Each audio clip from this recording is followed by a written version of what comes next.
হাঁড়িতে ভাতটা দেখানোর মধ্যে কিছু নয়, তবু তোমাদের দেখালাম যে ভাতটা এক হাঁড়ি কমপ্লিট হয়ে গেছে, একদম গরম গরম ভাত। আর ভাতের সাথে করে নিয়েছি আজকে এই দেখো পেঁয়াজ কলি আর টমেটো দিয়ে মুসুর ডাল, একদম ঘন ঘন করে পেঁয়াজ কলি আর টমেটো দিয়ে মুসুর ডাল।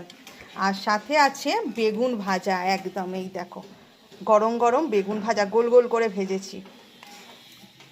বেগুন ভাজার সাথে কি আছে, বেগুন ভাজার সাথে আছে দেখো এটা কি, কষা কষা ডিমের লাল ঝাল।